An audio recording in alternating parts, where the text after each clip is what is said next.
Assalamualaikum warahmatullahi wabarakatuh. Salam sejarah bangsa kita. Kali ini kami membawakan satu lagi kisah menarik dalam membongkar kisah sejarah. Dan untuk kisah kali ini ialah peristiwa berdarah Perang Kalabakan. Seperti apakah kisah ini? Mari sama-sama kita saksikan apakah kisah sejarah bangsa kita untuk kali ini. Kalabakan mungkin bukan satu nama kawasan yang segah nama kota Kinabalu, yaitu ibu negeri untuk Sabah, negeri di bawah Bayu sekarang. Namun sehingga kini ianya masih lagi berstatus pekan kecil yang terletak di Tawau Sabah. Di sebalik ianya hanya satu pekan kecil, namun di Kalabakan inilah tersimpan satu peristiwa hitam yang mewarnai dunia. Cerita-cerita sebenar mengenai apa itu konfrontasi Indonesia-Malaysia yang berlaku 54 tahun dahulu. Umum mengetahui Persekutuan Malaysia dimasyurkan pada tanggal 16 September 1963, yang mana ianya diwar-warkan dengan satu acara gilang gemilang di Sabah maupun di Sarawak. Dan siapa pernah menyangka bahawa walau usianya baru berusia lebih dari 1 bulan, tentera Indonesia melalui perang Ganyang Malaysia, mereka tetap tidak pernah ambil peduli dan menghormati mengenai kewujudan sebuah negara yang baru ditubuhkan ini. Siapa pernah menyangka Tawau yang dijadikan sasaran dan bukannya ibu negeri Sabah, sedangkan untuk di Sarawak ibu negerinya Kuching sentiasa menjadi tempat panas untuk mereka cuba bolosi. Perlulah diingat, jika diambil kira dari segi kepentingan ekonomi, Tawau juga memainkan peranan penting kerana disinilah terletaknya untuk industri pembalakan, penanaman getah, teh, koko serta banyak lagi untuk Sabah suatu waktu dahulu. Dan jika diikutkan dari segi lokasi pula, kedudukannya yang berkongsi tanah yang sama dengan sebahagian pantai-pantainya milik Sabah Malaysia, melalui kawasan Sebatik dan seterusnya yang lain milik Kalimantan Indonesia. Dek kerana itulah sewaktu zaman konfrontasi, kawasan ini sentiasa menjadi titik panas kerana begitu mudah untuk dibolosi oleh tentera negara jiran. Pada akhir Desember 1963, satu batalion Regimen Askar Melayu Diraja RAMD telah dihantar ke Kalabakan untuk melindungi kawasan Kalabakan dari terus dicerobohi oleh musuh yang bertindak di luar perbatasan sempadan.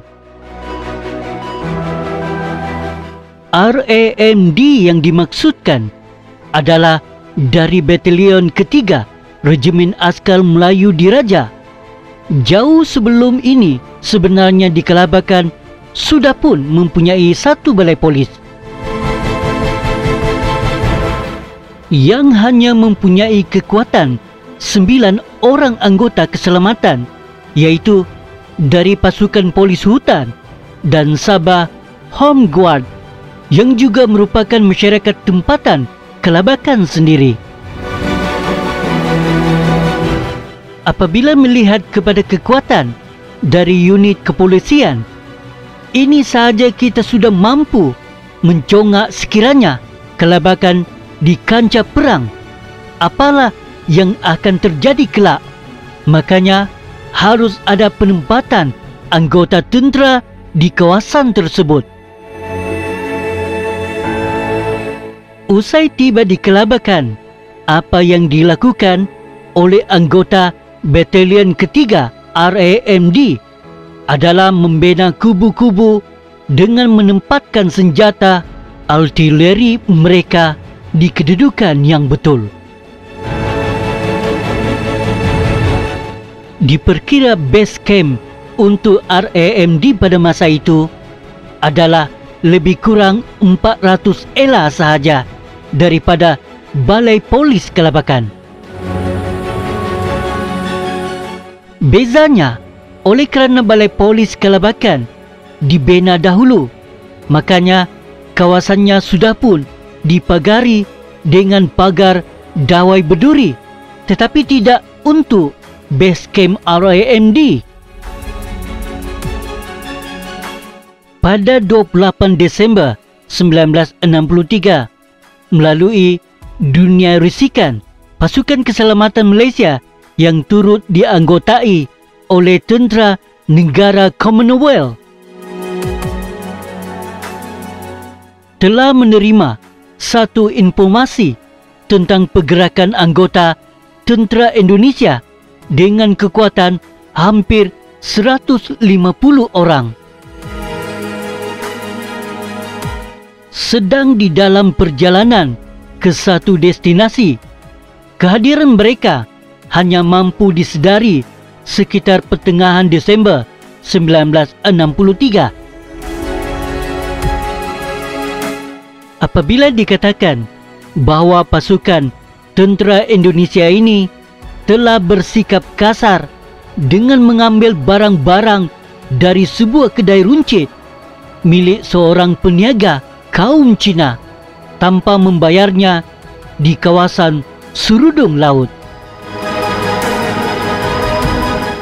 Berdasarkan maklumat juga dinyatakan bahawa dari Serudung, tentera Indonesia ini melewati Serudung dan kemudiannya melalui Tarakan terus ke kawasan Slim Pompon. Melalui cogakan pihak anggota keselamatan, berdasarkan kepada perjalanan anggota tentera Indonesia, sudah hampir pasti mereka akan cuba menyusup masuk ke wilayah Malaysia melalui Kelabakan. Cuma tidaklah diketahui bilakah tarikh yang sebenar mereka benar-benar ada di wilayah Malaysia pada waktu itu. Jadi, bagi memperkuatkan jumlah kekuatan tentera di Kelabakan bersama-sama dengan polis, maka satu seksyen dari Platoon 10 Kompeni C menyertai Platoon 1 Kompeni A di Kelabakan pada tanggal 29 Desember. Bermula dari itulah mereka telah memperlengkapkan base camp mereka yang hanya ada kemah sahaja pada mulanya, dengan membina kubu-kubu bagi menempatkan anggota dan senjata artileri mereka. Pembinaan kubu-kubu ini dibina pada setiap bahagian kiri dan kanan sebuah stor senjata mereka. 3 buah kubu di setiap bahagian, yang mana ianya mampu menampung 3 orang anggota pada setiap kubu berserta senjata. Stor senjata pula adalah sebuah rumah atap hasil ihsan seorang pengurus kepada Bombay Burma Timber Company Limited, iaitu Mr. Reyes, yang mempunyai rumah di kawasan tersebut. Di ketika kebanyakan anggota tentera RAMD baru sahaja selesai menunaikan solat Isyak dan hendak menjama makanan malam mereka, iaitu kira-kira 8.30 malam, Pada waktu itulah, tanpa Platoon 10, Kompeni C dan Platoon 1, Kompeni A, sedari mereka telah diserang dengan hujan peluru dan bom tangan bertali arus dari pihak tentera Indonesia. Di dalam suasana keributan, inilah yang ada sempat memasuki kubu-kubu mereka dan mula berbalas tembakan dengan senjata yang ada. Dan di pihak pos Balai Polis Kelabakan pula, apabila terdengar bunyi tembakan dari arah base camp, anggota tentera turut sama cuba ingin membantu. Tetapi belum sempat mereka sampai ke kawasan anggota tentera Malaysia, balai polis mereka pula turut diserang oleh satu lagi kumpulan tentera Indonesia. Mereka bertahan sebaik mungkin walau jumlah kekuatan mereka amat sedikit dengan senjata apa yang ada. Kejadian serang hendap ini berlangsung agak lama sehingga menyebabkan Letenen Muda Raja Saharudin mengarahkan anak-anak buahnya untuk menembak hanya pada ketika melihat kelibat anggota tentera Indonesia. Ini dilakukan agar mereka tidak kehabisan peluru sebelum apa-apa bantuan datang dari pihak ibu pejabat. Hanya sekitar jam 11 malam barulah suasana senyap. Dan dikatakan pihak tentera Indonesia telah berjaya memboloskan diri mereka, meraihkan kemenangan mereka dengan menuju ke kawasan berpaya di utara Kelabakan. Tidak mahu mengambil resiko serangan semula, maka Letenen Muda Raja Saharudin hanya mengarahkan anak-anak buahnya untuk bersiaga di kubu masing-masing. Manakala pihak polis hutan dan Sabah Home Guard pula menanti dengan penuh syukur di balai mereka sambil erat memegang senjata masing-masing. Sekitar jam 3 pagi, yaitu pada tanggal 30 Desember 1963, barulah bantuan tiba yang diketuai oleh Letenen Muda Wan Nordin bin Wan Muhammad tiba di base camp Kelabakan. Di dalam suasana gelap itulah, platoon bantuan telah membuat segala yang termampu untuk cuba memberikan rawatan sebaik mungkin pada mana-mana anggota yang cedera, dan ini termasuk pasukan keselamatan di balai polis. Apabila matahari menempatkan diri dan seterusnya suasana siang sudah terang benderang, akhirnya usaha penggeledahan mula dilakukan pada setiap perimeter kawasan dua pos kawalan keselamatan Malaysia di Kelabakan.